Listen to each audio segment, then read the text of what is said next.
आजकाल सगळेच जण साखरेवरून गुळाच्या चहावरती शिफ्ट झालेले आहेत. पण गुळाचा चहा म्हटला म्हणजे तो ना बऱ्याचदा फाटून जातो. पण अशा वेळी आपण त्यावरती एक सगळ्यांनी सोल्युशन काढलेलं आहे, ते म्हणजे संपूर्ण पाणी, दूध, चहापत्ती हे सगळं उकळल्यानंतर आपण त्यामध्ये सगळ्यात शेवटी दूध घालतो. पण अशा वेळी जर आपला गूळ सेंद्रिय असेल ना, तरीसुद्धा आपला चहा जो आहे तर तो फाटण्याची शक्यता खूप जास्त असते. तर त्यावरती सगळ्यात बेस्ट ऑप्शन अशी मी एक ट्रिक तुमच्यासोबत शेअर केलेली आहे. तर त्यासाठी व्हिडिओ शेवटपर्यंत नक्की पाहत राहा. तर मला 2 कप चहा तयार करायचा आहे. तर त्यासाठी मी इथं 1 कप पाणी घेतलेलं आहे. ते 1 कप पाण्यामध्ये आपण चहापत्ती, त्यानंतर गवती चहा, थोडंसं आलं आणि गूळ हे व्यवस्थित आपण छान असं उकळून घेणार आहोत. तर सगळ्यात आधी मी इथं पाणी साईडला उकळायला ठेवल्यानंतर लगेचच बाजूच्या शेगडीवरती मी इथं ना दूधसुद्धा तापायला ठेवून दिलेलं आहे. म्हणजे इकडे तोपर्यंत आपलं छान असं चहापत्ती वगैरे ते सुद्धा उकळलं जाईल आणि दूधसुद्धा उकळलं जाईल. पाण्यामध्ये मी थोडीशी टाकली गवती चहा, त्यानंतर थोडंसं आलं खिसून टाकलं. तुम्हाला जर टाकायचं असेल तर टाकू शकता किंवा स्किप केलं तरीसुद्धा चालेल. त्यानंतर त्यामध्ये आपल्याला टाकायची आहे ती म्हणजे चहापत्ती. तर इथं एका कपाला 1 चमचा अशी मी 2 चमचे चहापत्ती त्यामध्ये टाकून घेतली. त्यानंतर हे सगळं जे आहे ना, तर ते आपल्याला एकत्र व्यवस्थित छान असं उकळून घ्यायचं आहे. तर त्याच चमच्याने मी ना इथे 2 चमचे गूळसुद्धा खिसलेला गूळ आहे बरं का. खिसलेला गूळ मी ते 2 चमचे त्यामध्ये टाकून घेतला आणि हे सगळं आता आपल्याला व्यवस्थित मिक्स करून घ्यायचं आहे आणि याला एक छान अशी उकळी आणून घ्यायची आहे. तर आता सगळेजण म्हणतील, की आमचा तर गुळाचा चहा फाटत नाही किंवा बरेचसे जण म्हणतील, की आमचा गुळाचा चहा फाटतो. तर यावरती ना सगळ्यात मेन गोष्ट आहे ती म्हणजेच गुळाची.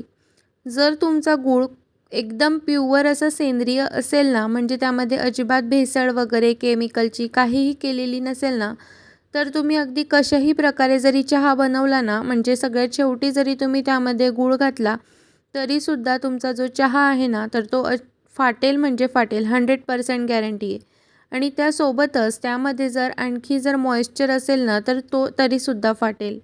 आणि त्याच उलट जर तुम्ही गूळ पावडर वापरली, तर मग सगळ्यात शेवटी टाकलं ना, तर अजिबात थोडेसे म्हणजे फाटण्याचे जे चान्सेस आहेत ना, तर ते कमी होतात.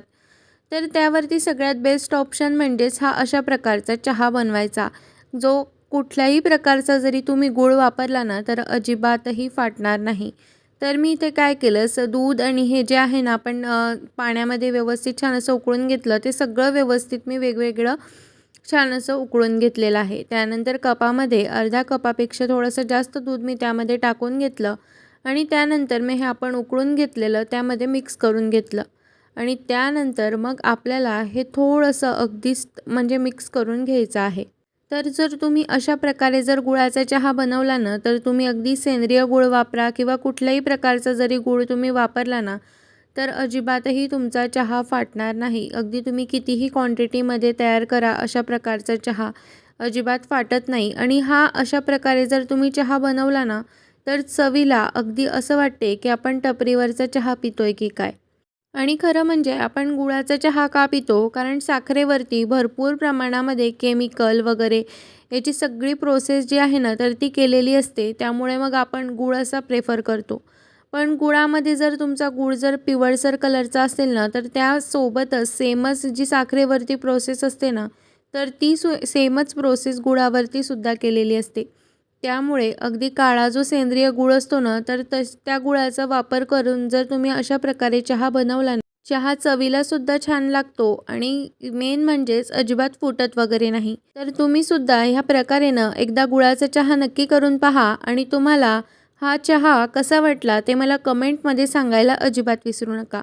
चला तर मग व्हिडिओ आवडला असेल तर लाईक करा, शेअर करा आणि चॅनलवर नवीन असाल तर सबस्क्राईब नक्कीच करा. चला तर भेटूया पुन्हा अशाच एका छानशा नवीन व्हिडिओमध्ये. तोपर्यंत बाय.